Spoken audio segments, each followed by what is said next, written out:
Hello दोस्तों, आज की कहानी एक ज्ञानवर्धक कहानी है। एक शहर के पास एक जंगल था जहाँ दो भिखारी रहा करते थे।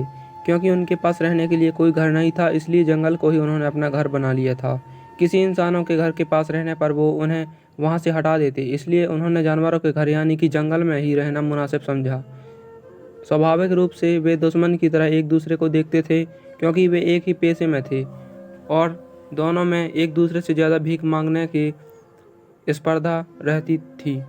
दोनों भिखारियों में से एक अंधा था और एक लंगड़ा था, और वे हमेशा अपने ग्राहकों यानी कि भीख देने वाले लोगों को लेकर झगड़ते रहते थे। आप नहीं जानते कि भिखारी आपके बारे में क्या बात करते हैं। उनके अपने ग्राहक हैं, उनके अपने क्षेत्र हैं। वे दोनों भिखारी लगातार लड़ते रहते थे। उन्हें एक दूसरे के कारण बड़ा संघर्ष और प्रतिस्पर्धा करनी पड़ती थी भीख मांगने में। इसलिए वे दोनों भिखारी सालों से दुश्मन थे। ये दुश्मनी ऐसे ही चलती रहती, लेकिन एक दिन जंगल में आग लग गई। अंधा भिखारी चलने और दौड़ने में पूरी तरह सक्षम था, लेकिन यह उसके लिए खतरनाक था, कारण वह देख नहीं पा रहा था कि वह सही दिशा में जा रहा है या फिर नहीं। लंगड़ा आदमी सब देख तो सकता था, लेकिन अपने आप चल नहीं पाता था। वो आग को तेजी से अपनी तरफ बढ़ते हुए देख रहा था, लेकिन बेबस था, वहाँ से हिल नहीं पा रहा था। आग इतनी तेजी से फैल रही थी और हवाएं इतनी तेज चल रही थीं, लेकिन वह देख सकता था कि अभी भी बाहर निकलने की संभावना थी।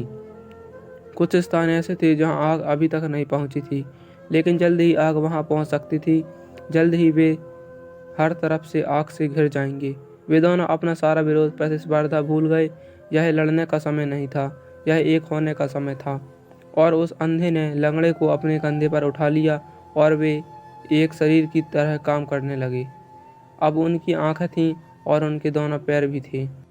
लंगड़ा आदमी देख सकता था और निर्देशित कर सकता था कि उन्हें कहाँ भागना है, तेज या धीमे, और किन दिशाओं से बचना है। और अंधा लंगड़े को कंधों पर उठाकर दौड़ने की समर्थ था।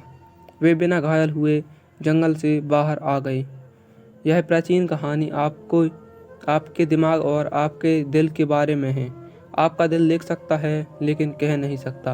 आपका दिमाग कह सकता है लेकिन देख नहीं सकता। यदि आप अपने दिल और दिमाग को, अपने प्रेम और तर्क को करीब लाने में सक्षम हैं, अपने अनुभव और अभिव्यक्ति को करीब लाने में सक्षम हैं, तो शायद मन भी कुछ महत्वपूर्ण कह सकता है।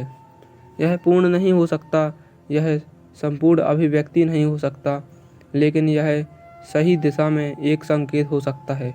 मैं ऐसा नहीं कहता कि दोनों के साथ आने से गलतियां नहीं होंगी, लेकिन उतनी नहीं होंगी जब वे अलग अलग रहते हुए होती थीं। दोस्तों, अगर आपको ये कहानी अच्छी लगी हो तो वीडियो को लाइक और चैनल को सब्सक्राइब जरूर कर देना।